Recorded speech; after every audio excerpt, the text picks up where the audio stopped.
Welcome to this week's edition of The Heart of the Mule, presented by Taylor Industries. I'm your host, Jason Ketz, and sitting alongside here with Mule's place kicker, Jordan McFarland. Jordan, thanks for joining us today. Thanks for having me. Absolutely, and let's go ahead and get going with the faith side of things here, and just kind of talk about how you came to your relationship with Christ.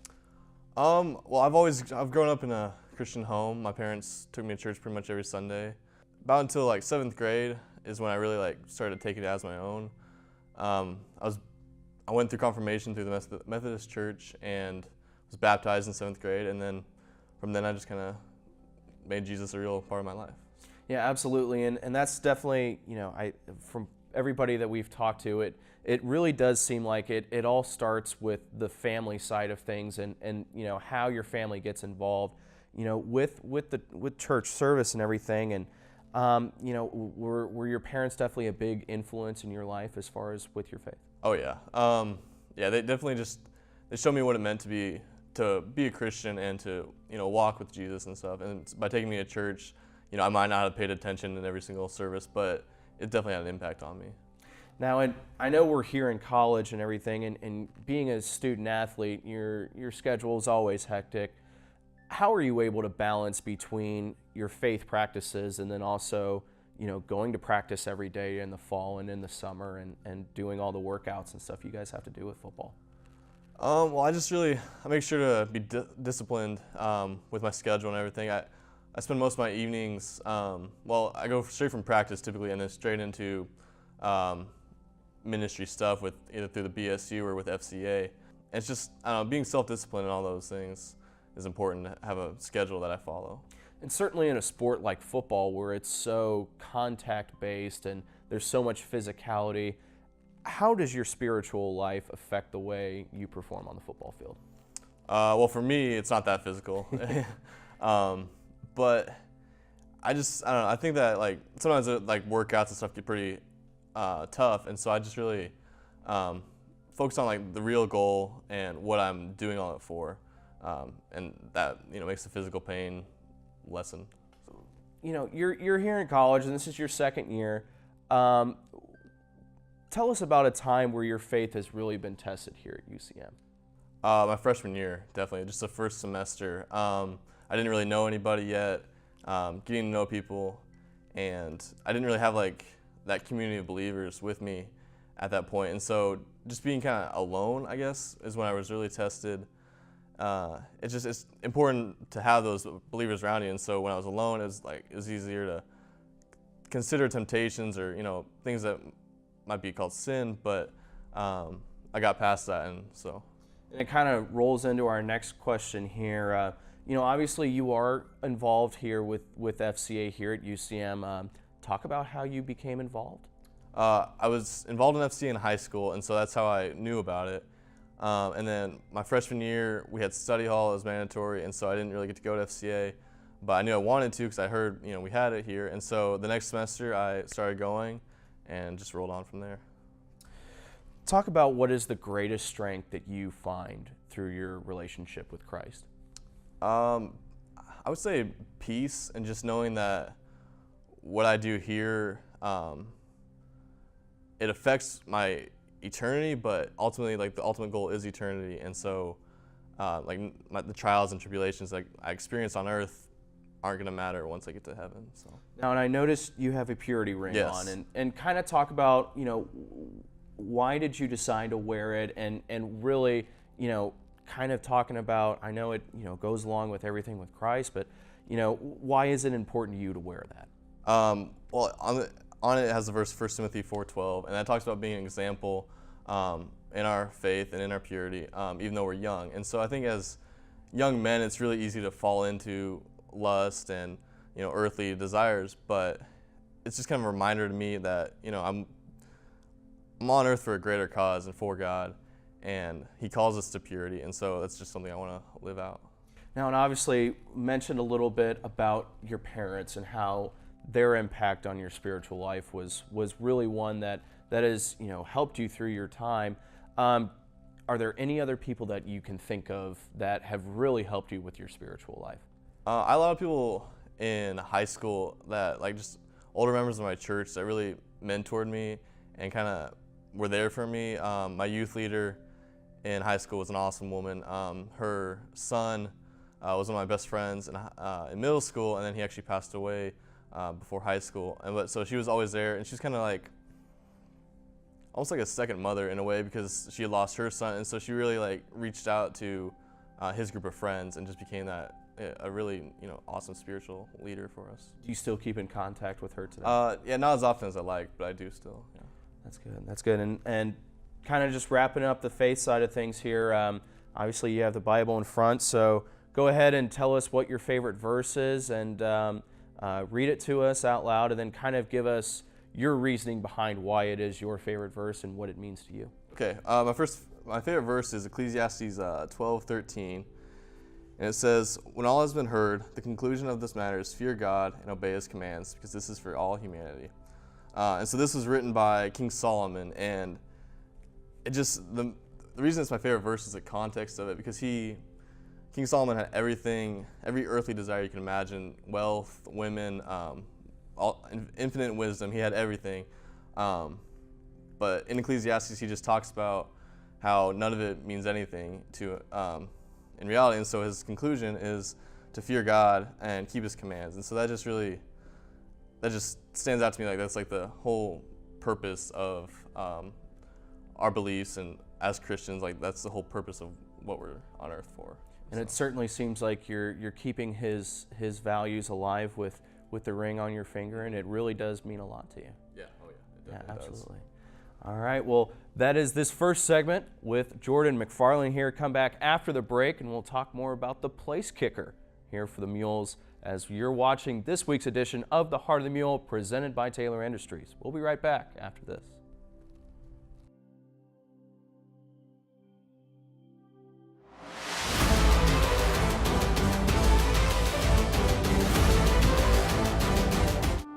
What if television could take us back in time, into the mind of a president? This is our summer, Mr. Greatness. And into the soul of a rebel. I shook up the world! What if we could know how it feels to shoot for the stars, to witness the terrors of combat, and know the heartache of those left at home? And why can't TV remember the heroes we honored, the music we danced to, the dreams we chased? The hope still lives, and the dream shall never die. No one tells our nation's story like PBS. Give to your PBS station and help bring America's story to life, now and for generations to come. I choose to be a champion.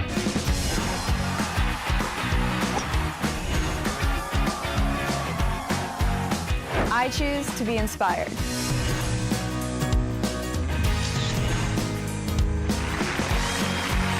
I choose the perfect fit.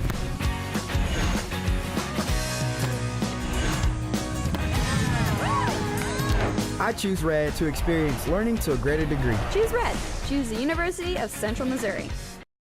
Live with a human for a while and you get to know a few things. Like, I know she's actually not a morning person.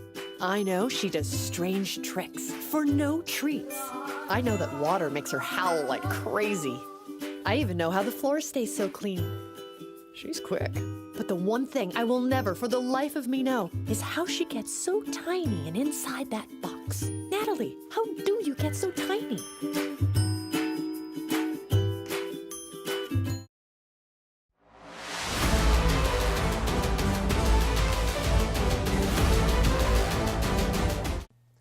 Welcome to Taylor Tidbits here, presented by Taylor Industries. I'm sitting alongside here with founder and CEO of Taylor Industries, Mike Ballard. Mike, thanks for joining us. Good morning, good to be here. Absolutely, and go ahead and just tell us a little bit about what Taylor Industries is and what kind of services and products you provide. Taylor Industries is a manufacturer of medical products. Our main thing that we do here in this facility is ECG electrodes, which are used to monitor your heartbeat. If you're ever in a hospital, or say they do a stress test on you on a treadmill, they're going to have them on you to monitor your heart. We also manufacture TENS electrodes for nerve stimulating. and we custom build machinery to do different things. So finally here, with talking about Taylor, we've got a high quality product here where you're able to not only produce a lot of electrodes, but you're also able to give it that customer's customization where it's in their name, correct? Right. The machines we use for packaging, we have thermal transfer printers on them. Well, we can download from the computer whatever we want to print directly on that pouch material. The very first machine I did on that, the printers are actually designed to print continuous feed labels. Well, the first one that was brought and demoed to me, I talk sometimes out loud, and I say, well, if I remove this and I cut a hole in the cabinet here, and I take this photoelectric eye out, and the guy who's looking at me going, what are you going to do to our printer?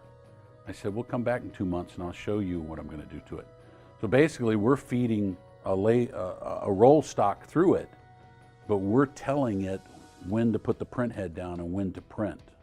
So it gives us the ability to private label for our customers. 99% of what leaves this building is private labeled. So it will not have Taylor's name on it. So a lot of people don't even know about Taylor Industries. They know about my customers, but they don't know about us, and that's fine. So at the end of the day, when you go back home and you're able to have such a good product like this, it's got to make you feel really good, doesn't it? Oh, it does. If we were making a substandard product, I wouldn't be able to sleep well at night. And my kids will be the first to tell you, I'll fall asleep in my recliner every night, almost watching television, because I get home and I just relax, and so, because the way I was raised, if I didn't make the best product we could make, I would have a hard time. And that has cost me a lot of business through the years, because I will not come down on our quality. I want to make the highest quality product we can possibly make with the highest quality raw materials that are available to us. And that's changed through the years. The quality of our raw materials, a lot of them have gone up. And so we can make even a higher quality than we did, say, 10 years ago. So, and that comes with working with your vendors and coming up with things, and so. This is Mike Bauer, the founder and CEO of Taylor Industries. This has been Tailored Tidbits.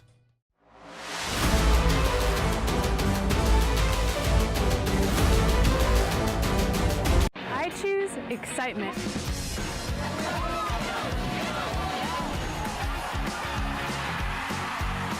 I choose to make a difference.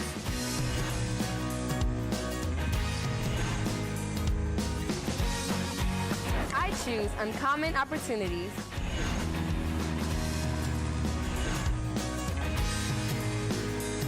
I choose Red to experience learning to a greater degree. Choose Red. Choose the University of Central Missouri. What if television could remember the heroes we honored, the music we danced to, the dreams we chased? The hope still lives, and the dream shall never die. No one tells our nation's story like PBS. Give to your PBS station and help bring America's story to life. Pretty much a good day for me would be people leaving their hands off of me. I'm always called names. Everywhere that I go, there's always someone calling me names, calling me gay. I've been choked, thrown up against a wall, punched. Nobody's ever tried to help me.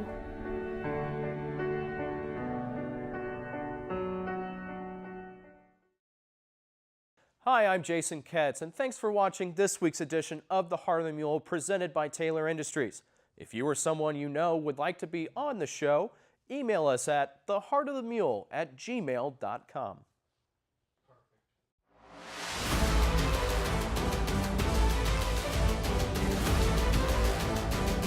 Welcome back to this week's edition of The Heart of the Mule presented by Taylor Industries. As now we are joined here by Mule's place kicker, number 69, Jordan McFarland. Jordan, again, thank you for joining us. Appreciate your time.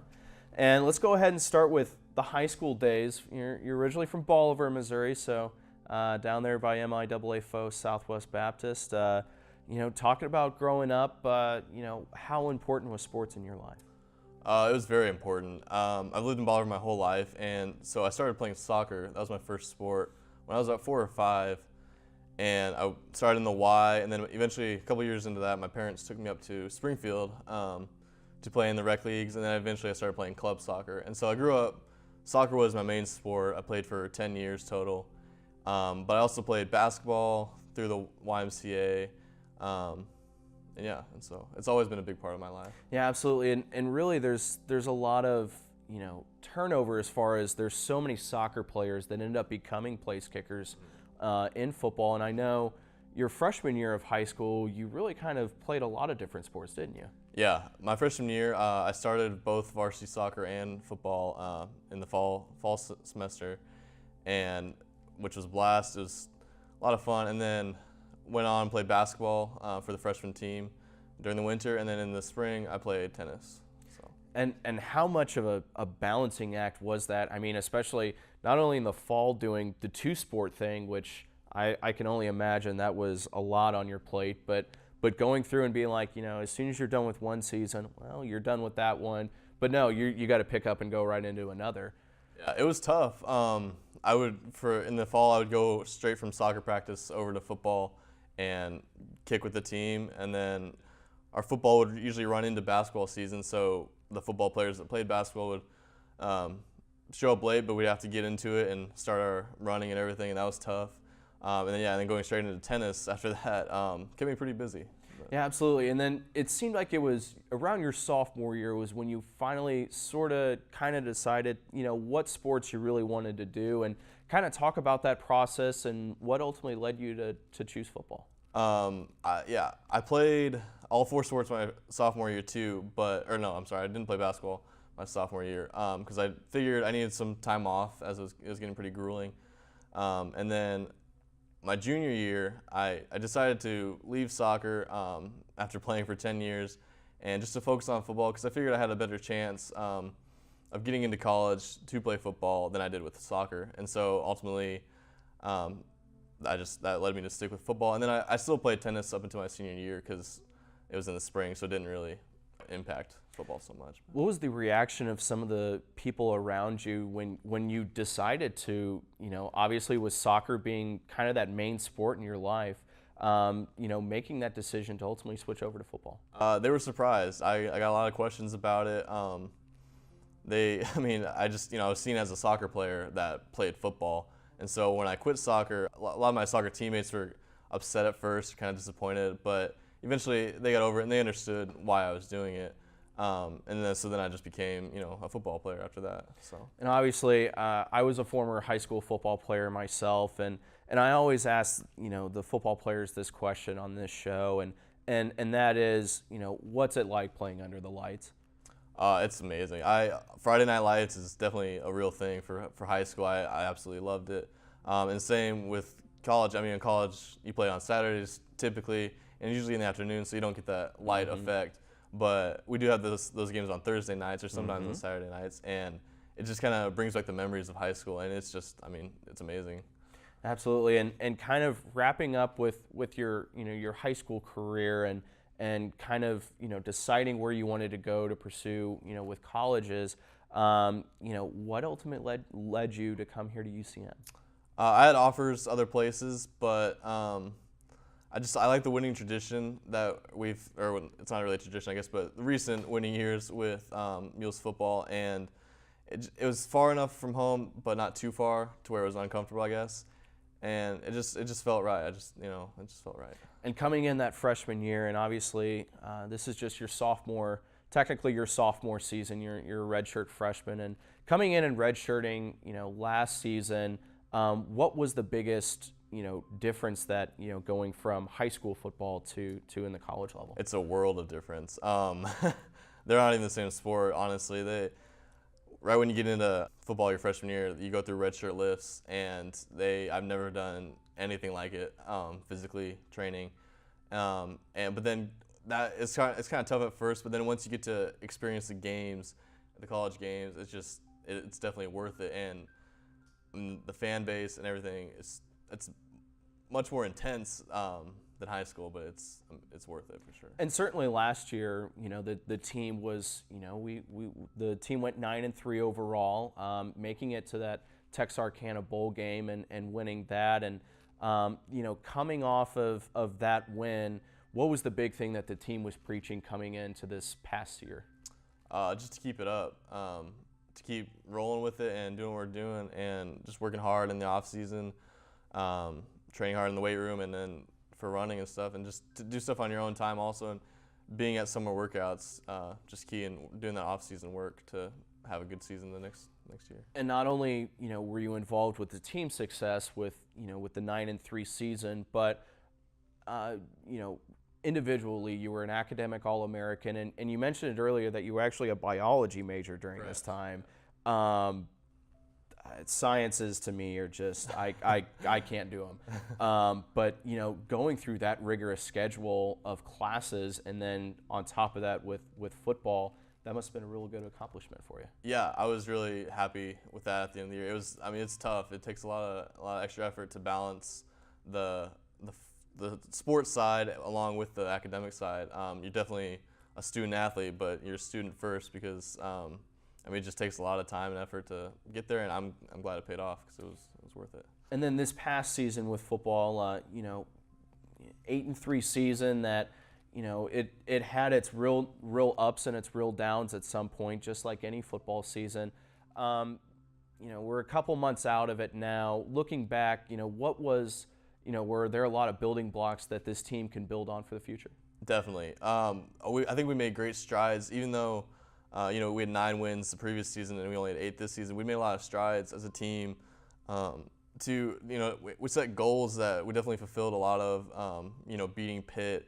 Our game with Northwest was a good game despite the circumstances or how it ended. And so we just we came together as a team to, our bond continues to get stronger, and I think that's really important. And you talked a little bit about those goals and those team goals, and obviously, with the team there are goals, but individually there's also goals as well that wrap themselves into the team. What are some of those individual goals that you have for yourself as you continue your career here? I want to start. I want to see the field, 'cause that's where I want to go first, and then from then on, I just want to play out and see what God has in store for me.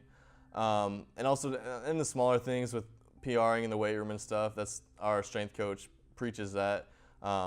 And it's important to me too, just to see those results from all the hard work I've been putting in. So, absolutely. And obviously we're I know some of those football coaches pretty well, and Kyle Westfall is the special teams coordinator. Talk about the kind of expertise that he brings to the special teams game.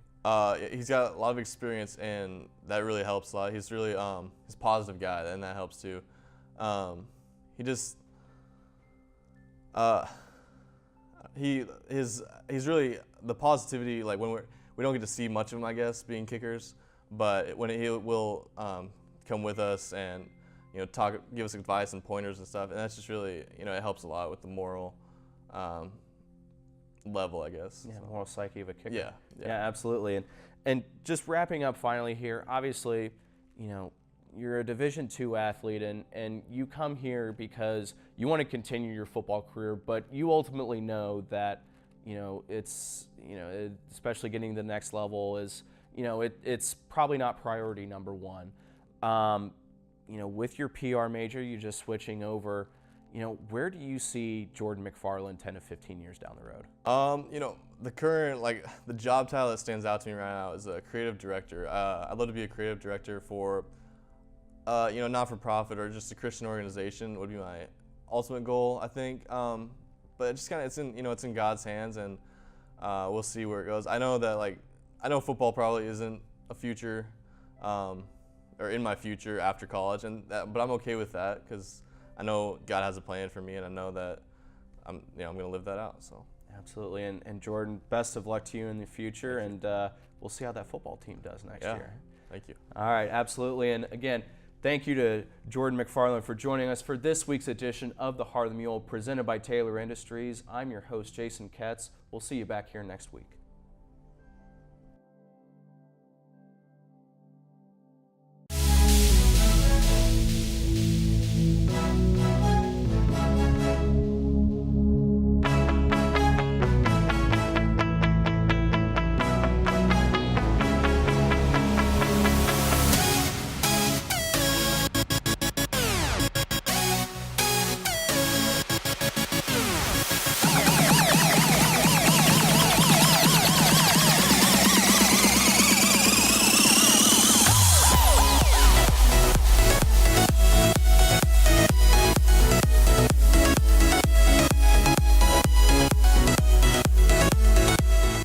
Hi, I'm Jason Ketz, and thanks for watching this week's edition of The Heart of the Mule presented by Taylor Industries.